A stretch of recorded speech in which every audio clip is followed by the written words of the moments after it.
Ce qui concentre l'attention ce soir, c'est la fête du football africain. Les Super Eagles du Nigeria sacrés champions ce soir face au Burkina Faso. 1-0, c'est le score final et c'est pour la troisième fois que le Nigeria remporte la CAN après celle de 1980 et de 1994.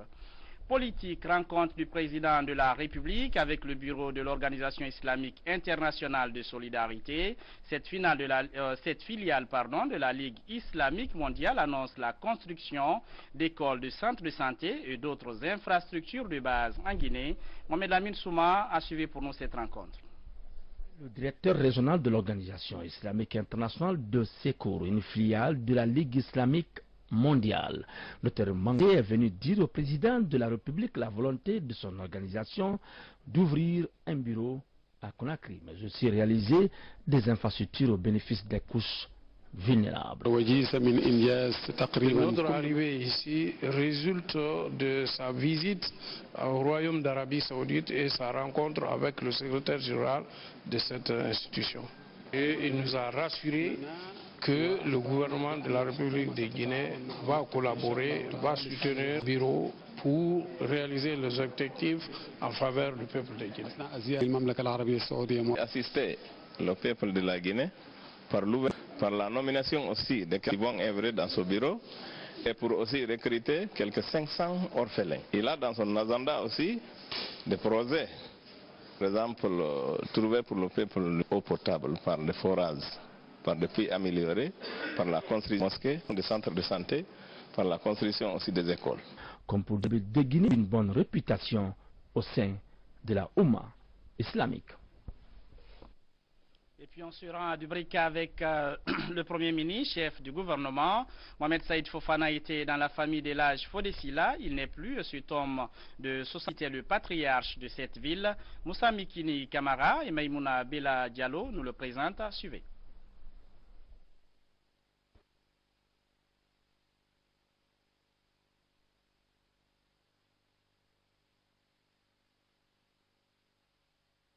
Fodessila, décédé vendredi dernier.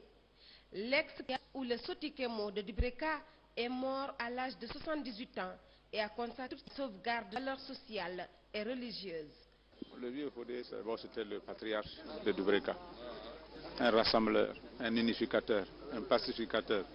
Il était impliqué jour et nuit, non seulement pour la cause des fils de Dubreka, mais surtout de l'entente entre les fils et filles de Dubreka, mais aussi tous les chantiers. Nous l'interpellons à tout moment, que ce soit à Bofa, à Lemele, à Fourkari, à Kindia, partout. El Haj Fodessila, originaire du secteur de Dorfili, dans la préfecture de Dubreka, laisse derrière lui 13 enfants. La marque de sympathie du gouvernement réconforte la famille éplorée. C'est un homme que nous allons regretter pour longtemps. Pourquoi ? Parce que c'était un conciliateur. C'était quelqu'un qui prône entre les enfants de Dubreka. C'est une grande perte que Dubreka a eue. Defon a également été le porte-parole et le vice-président des sages de la Basse-Côte il y a plus de 2 ans. Chapitre économie avec son conjointe FMI Banque mondiale. Elle séjourne à Conakry depuis quelques jours et doit procéder à la même revue du programme de facilité élargie de crédit après le point d'achèvement de l'initiative Boubacarba. Cette deuxième revue de la facilité élargie de crédit après l'atteinte du point d'achèvement de l'initiative PPTE, essentiellement l'exécution du programme guinéen au 31 décembre 2012 et les perspectives à court et moyen terme. Qu'il s'agisse de l'étude sur l'impact de l'augmentation des salaires à fin janvier 2013 sur le budget et sur l'inflation, de la réforme du code minier, la révision du code des investissements, encore des performances dans la mobilisation des recettes, le tout associé à la qualité de la dépense des actions prioritaires du pays, comme l'énergie, les mines, les infrastructures, l'éducation, la santé. Bref, ces questions ont lieu de débats riches et fructueux avec la mission. À la Banque centrale, le gouverneur des banques a donné de larges informations sur les brillants résultats obtenus à fin décembre. L'inflation a chuté pour se stabiliser à 12,8% au 31 décembre. D'autres questions ont été également évoquées à la Banque centrale. Il s'agit entre autres de situations intégrées avec l'impact de la dette sur les réserves de la banque, le marché interbancaire de change, l'état d'avance de la loi bancaire, les relations banque centrale, banque primaire, avec une situation particulière sur la BADAM en faillite. De l'analyse de la situation, on note que les performances enregistrées augurent des lendemains certains pour le décaissement du deuxième crédit de la facilité élargie de crédit après l'approbation des conseils d'administration du Fonds monétaire et de la Banque mondiale fin avril prochain. Les données provisoires indiquent que tout va dans la bonne direction. Nous espérons qu'aussi dans l'année 2013 que ça continuera. Je vous le disais en titre, cette mission du FMI poursuit ses travaux à Conakry. Les experts du Fonds monétaire international ont rencontré les cadres de la douane. Ils s'intéressent aux tendances des recettes de l'année 2012. Bonne nouvelle, vous allez voir, ces recettes sont largement à la hausse, comme le témoigne ce compte rendu signé Alassane Diogobari. La douane est l'une des principales régies de recettes de l'État, une sous la tutelle directe du ministère délégué au budget. En rencontrant les responsables du service des douanes, le directeur général en tête, la mission du FMI venue de Washington a tout d'abord écouté une présentation sur les recettes douanières de l'année budgétaire 2012. Présentation qui met en exergue deux rubriques, celle des performances et celle des contre-performances. Là, on notera qu'au niveau de la DFI et la TVA sur les hydrocarbures, il y a une nette contre-performance compte tenu de la subvention que l'État continue à accorder à ce secteur pour stabiliser le prix de l'essence à la pompe et la paix sociale. Par contre, au niveau de toutes les autres marchandises, la performance est nette et on parle même de dépassement sur les prévisions. Malgré des difficultés, surtout en ce qui concerne le milieu du secteur pétrolier, mais malgré ça, tous les deux régies ont atteint leurs objectifs et plus. Donc c'est encourageant. C'est clair que l'effort de collecter les taxes dues à l'État a été renforcé en 2012 et ça donne le résultat. Avec 3 700 milliards de francs guinéens cette annuelle, la douane guinéenne aura atteint les 103% de réalisation 2012. Nous avons essayé de sécuriser au maximum les recettes parce qu'à ce niveau, il y avait des petits problèmes. Et lorsque les sont liquidées, il faut bien se rassurer qu'elles ont été versées sur le compte du Trésor public. Il y a également une certaine prise de conscience des agents. Parce que chacun s'est inscrit dans la vie. Les efforts de lutte à la fraude et les réformes en cours au code de la douane guinéenne ont particulièrement retenu l'attention des experts du FMI. L'or de Siguiri sera désormais vendu sur le marché guinéen. Elle a été faite après une convention de coopération de la Banque centrale avec Standard Bank d'Afrique du Sud. Objectif des initiateurs, atténuer les risques que courent les orpailleurs artisans de Siguiri dans la transaction des recettes. Les explications avec Ira. La session d'orpaillage 2012-2013 vient de commencer dans les préfectures aurifères de Guinée. La préfecture de Siguiri est considérée comme plaque tournante des activités d'orpaillage. Les orpailleurs de cette localité se frottent les mains avec l'arrivée des partenaires africains de Standard Bank. L'arrivée de cette délégation se situe dans le cadre du renforcement des relations d'amitié guinéo-sud-africaines. La Standard Bank se propose de donner financièrement la BCRG dans l'achat de l'or. Notre difficulté aujourd'hui pour le marché de l'or, toute notre production va à Bamako. Pour passer avec les Bamako là, qui viennent là-bas directement, ils te payent. Bon, si la production vient ici, il n'y a pas quelqu'un qui paye, donc les orpailleurs ils sont découragés parce que l'intérêt est petit. Donc aussi, on a une banque qui est venue vers nous, qui va nous enlever les difficultés là. On va les satisfaire parce que vraiment, les productions, ça monte à partir de février jusqu'à mois de août. On peut faire 250 kilos, on peut faire 300 kilos localement. La rencontre du directeur de développement de cette institution avec les départements des mines et des finances a été consacrée en grande partie à la faisabilité de ce projet. Au cours de la rencontre avec l'Association nationale des orpailleurs de Guinée, plusieurs questions ont été soulevées, notamment la disponibilité de la liquidité. There is a bilateral agreement. There are 6 bilateral agreements.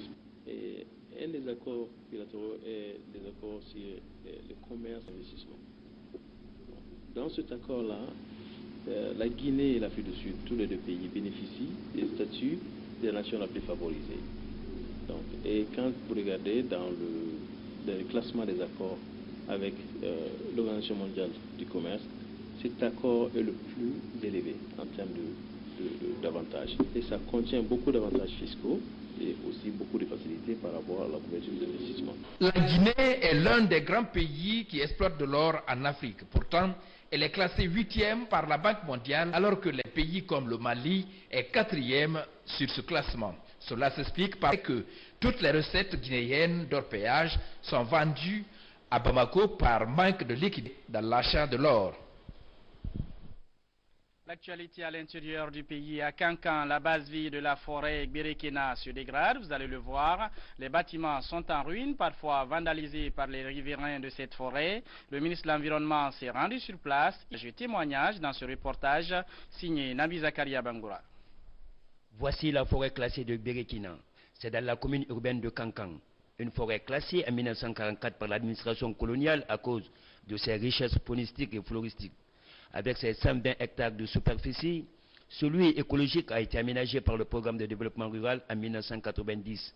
Des bâtiments ont été réalisés pour servir de base vie au compte du programme du bassin versant du Niger. Cette station forestière a bénéficié d'un financement de l'Union européenne à travers le projet Appui à la gestion intégrée des ressources pour la culture de pépinières aux têtes de source du bassin de Niger.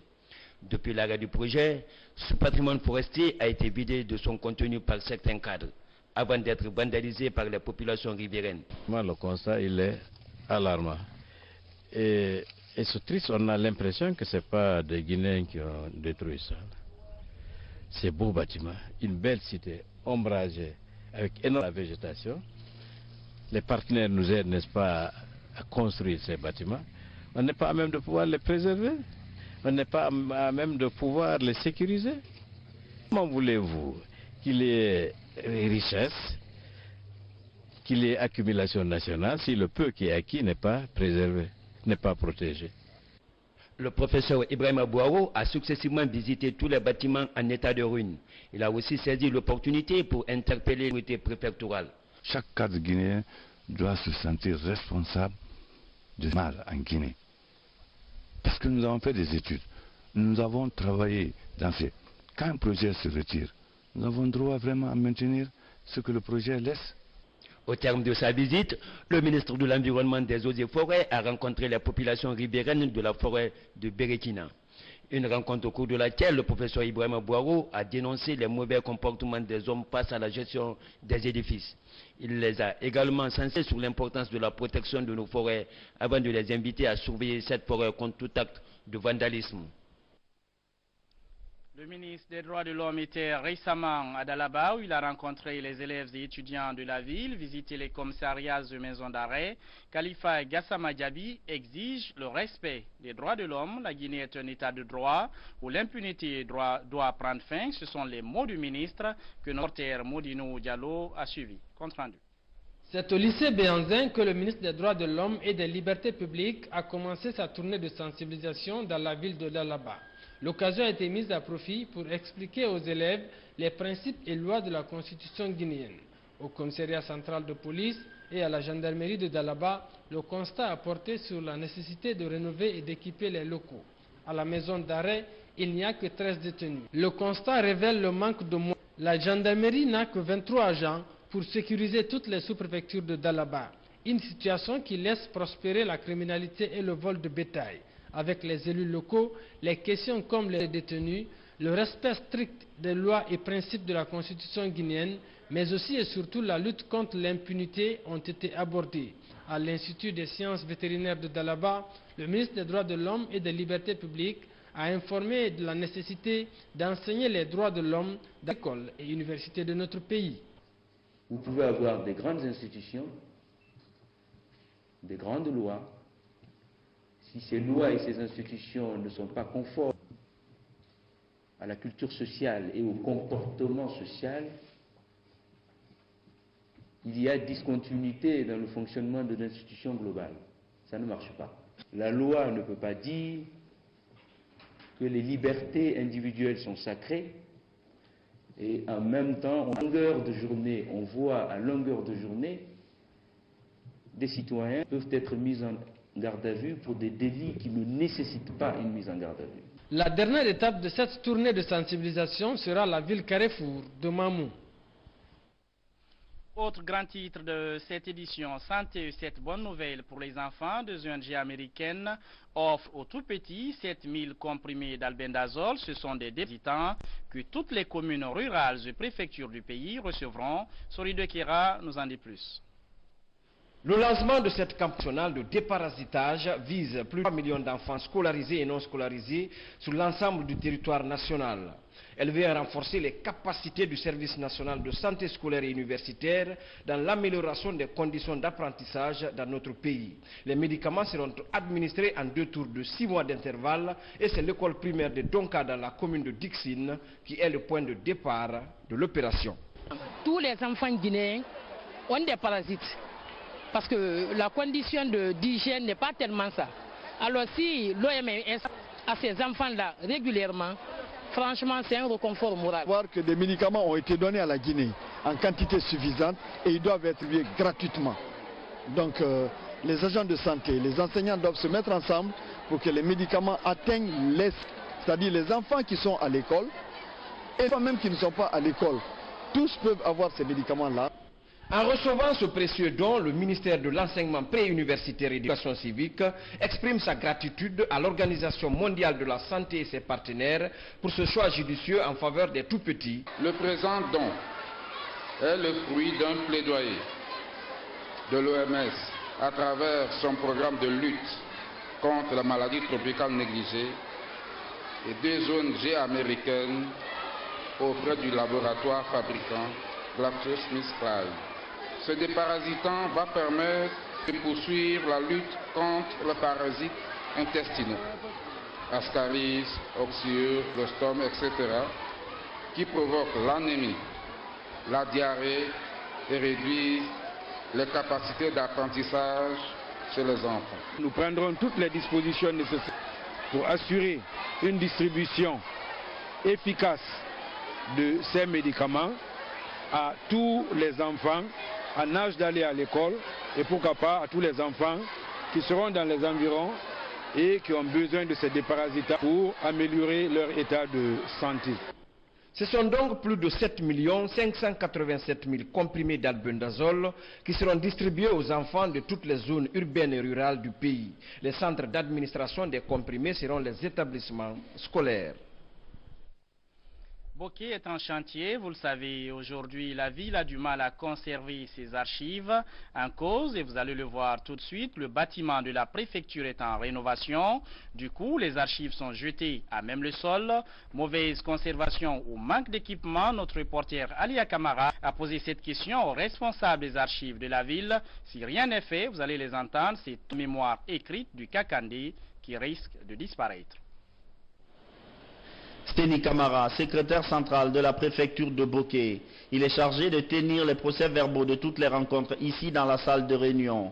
Des PV qui finissent par atterrir là, au milieu de ces documents mal tenus, déposés pêle-mêle et recouverts de crottes de souris. Si tous ces dossiers sont en vrac, nous expliquons, c'est parce que le bâtiment qui est censé abriter les archives de la ville de Boké est en phase de finition. Un cadre flambant neuf, mais pas du tout équipé. Nos besoins maintenant, c'est l'équipement des bureaux. Parce que si le bureau est équipé, on a des étagères pour placer ces archives. Ça nous soulage beaucoup. Parce que l'archive, ça c'est la vie d'une nation, ça c'est la vie d'une préfecture. Des étagères, alors que le monde a dépassé des temps l'archivage manuel considéré comme la préhistoire de la conservation des documents. C'est empilé et déposé en vrac constitue pourtant la mémoire de la grande ville de Boké. Ce genre de désordre relèverait presque des crimes contre l'histoire d'une ville aussi pluriculturelle que le Kakandé. Une page éducation avec cette remise de diplôme aux étudiants de la 3e promotion de l'université Cheikh Modibo Diarra de Sonia. Selon les autorités de l'université, cette promotion est l'une des meilleures de l'institution et cette année, ces diplômés auront à faire des stages dans certains départements ministériels. C'est la déléguée des Guinéens de l'étranger qui l'annonce. C'était la fête sur le campus, comme le témoigne ce reportage signé Hassan Ilal Sila. Ils sont près de 300 étudiants à recevoir leur diplôme de licence. Parmi eux, Arissatou So, 20 ans. Diplômée en journalisme, elle termine major de sa promotion. C'est la fin d'un cycle universitaire, 3 ans. Je suis très contente et très émue à la fois. J'ai travaillé très dur pour avoir ce diplôme et je suis prête pour le marché de l'emploi. J'ai déjà commencé depuis les vacances. Je suis déjà dans une radio privée. Comme cette jeune fille, plusieurs quittent ce jour l'université Cheikh Modibo Diarra, titulaire d'une licence en droit, économie, anglais, sociologie ou encore en informatique. Dans les prochains jours, ils affronteront un marché de l'emploi de plus en plus concurrentiel. Ils en sont, comme le témoigne leur porte-parole. Nous sortons de l'université au moment où la concurrence est impitoyable sur le marché du travail. Nous ne pourrons pas tous seuls y parvenir sans votre encadrement. Nous vous prions alors de vous impliquer sans relâche pour que nous puissions enfin servir notre pays qui en a tant besoin. Cet avis reste partagé par l'ensemble de ces jeunes diplômés. Ils forment la 3e promotion de cette université et certains d'entre eux s'exerceront à la vie professionnelle au ministère des Guinéens de l'étranger. C'est une promesse de la marraine de la promotion. Le gouvernement ne saura donner de l'emploi à tous, mais à travers les institutions de la place, certainement, il pourra appuyer à la création de micro-entreprises. Pour ma part, je ne pourrais que vous offrir une centaine de places pour un stage de 90 jours dans notre département et très certainement d'autres départements et les sociétés de la place. Le choix des stagiaires se fera par ordre de mérite, annoncent les responsables de l'institution. Le taux de réussite des diplômés de cette année reste le meilleur depuis la création de cette université, il y a aujourd'hui 5 ans. Cette promotion, c'est vraiment l'excellence. L'excellence parce qu'il y a eu des tests au niveau national dans plusieurs entreprises. Nos diplômés de cette promotion se sont portés premiers. Il y a le cas d'Espace. Il y a le cas de 2 ou 3 autres radios, la banque, les banques, où nos étudiants ont eu les premières places. Donc là, nous retenons que ça a été une bonne promotion. Plusieurs activités étaient au programme de cette cérémonie. La présentation d'un journal télévisé par les diplômés en licence, par exemple. Cette université est à ce jour la seule institution d'enseignement supérieur privée équipée en studio école de radio et de télévision. Des jeunes élèves et étudiants de Conakry décident de créer ce qu'ils appellent le mouvement des jeunes de la capitale. Ils l'ont fait savoir aux responsables du RPG Arc-en-Ciel au cours d'une cérémonie qui a mobilisé également des membres du gouvernement. Mohamed III Camara nous fait le point. Cette réunion de validation du mouvement des jeunes de la capitale est organisée par la coordination régionale des élèves et étudiants du gouvernorat de la ville de Conakry.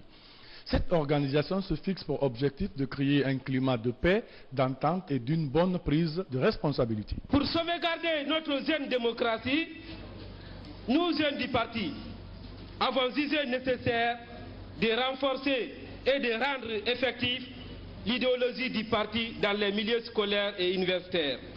Les sections scolaires et universitaires sont la pépinière du parti. C'est pour dire ainsi que, dans le futur proche, les cadres du parti et l'administration de ces jeunes. Le président bien-aimé, le professeur Alpha Condé, qui a la destinée de notre pays, n'est-il pas issu de la Fédération des étudiants africains noirs en France? Les membres du gouvernement et plusieurs autres personnalités du pays présentes à la cérémonie ont salué cette initiative des jeunes qui désormais refusent d'être des instruments de manipulation des politiciens. Si on est ensemble ici aujourd'hui, c'est parce que vous avez fait un choix. Et si vous avez fait ce choix, étant donné que vous êtes des intellectuels, c'est parce que vous avez eu des éléments qui vous ont permis de faire ce choix. Je vous demande humblement d'être acteur. Le président de la République, le professeur Alpha Condé, a toujours compté sur la jeunesse de Guinée. Et je crois qu'il n'a pas eu tort. La rencontre a été également une occasion pour ces jeunes élèves et étudiants de soutenir les actions du professeur président et son gouvernement.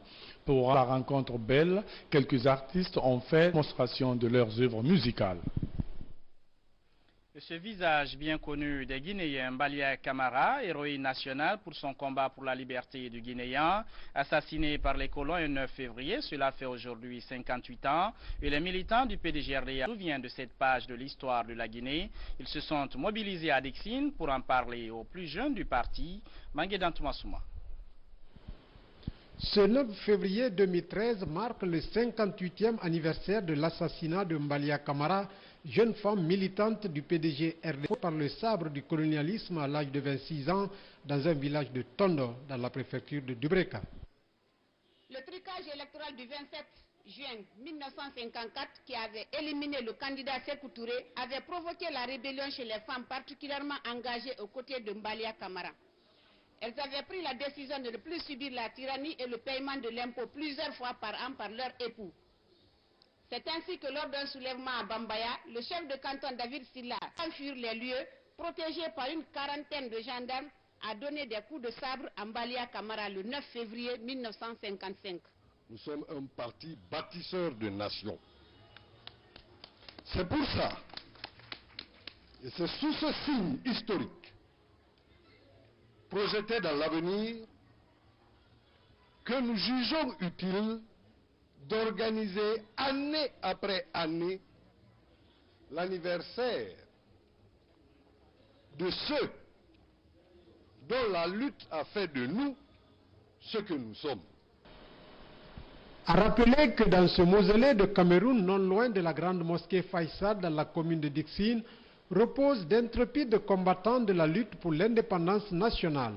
Pour immortaliser l'œuvre de ces figures historiques, le PDGRDA célèbre à sa façon les anniversaires de ces illustres pionniers. Aujourd'hui, au regard de tout ce que le 9 février représente dans la conquête de la liberté et de l'unité de notre nation, je me fais le plaisir de vous informer qu'à la demande des femmes de Guinée lors des ateliers et tables rondes à l'occasion de la Journée internationale des femmes le 8 mars 2012, une communication de mon ministère est introduite au secrétariat général du gouvernement pour demander au gouvernement d'institutionnaliser le 9 février comme la Journée nationale de la femme de Guinée. Né en 1929 à Pessia, dans la sous-préfecture de Tondo, d'une famille paysanne, Mbalia Camara milita très tôt au sein du PDGRDA, où ses actions politiques, vues d'un mauvais œil par le chef de canton d'alors, Almam David Silla, lui ont coûté la vie en état de grossesse avancée le 18 février 1955 à l'hôpital Balé à Kel-Yasdine. Cet anniversaire partagé entre émotion et joie a été clos par des prestations artistiques faisant revivre les circonstances de ce fide assassinat qui a galvanisé les cœurs des femmes combattantes pour l'émancipation et la conquête de l'indépendance nationale en Guinée et même en Afrique. Une page religion pour terminer avec le lancement des activités de l'association musulmane Jama Atou Soumaya. Cette jeune association s'engage à sensibiliser la communauté musulmane sur l'intérêt de la réconciliation nationale. Facili Traoré, Moussa Bang, compte rendu. Créée depuis 2007, l'association islamique Jamatou Soumaya donne un enseignement gratuit aux femmes à qui le maire de Matam. Cette organisation a à ce jour des centres de formation dans les 5 communes de Conakry. Jamatou Soumaya a un but non lucratif et a pour objectif principal de soutenir les femmes musulmanes à faire prospérer l'islam. Sensibiliser les jeunes et la communauté musulmane de la capitale sur l'importance de la réconciliation nationale. Nous demandons également aux partis politiques, à la société civile, au gouvernement de s'accepter mutuellement afin que les législatives se déroulent de parfaites conditions. La nation de la présidence s'est réjouie de l'organisation de cette conférence islamique. Elle souhaite voir de telles initiatives se démultiplier à travers le pays. Et ce communiqué du ministre du Territoire et de la Décentralisation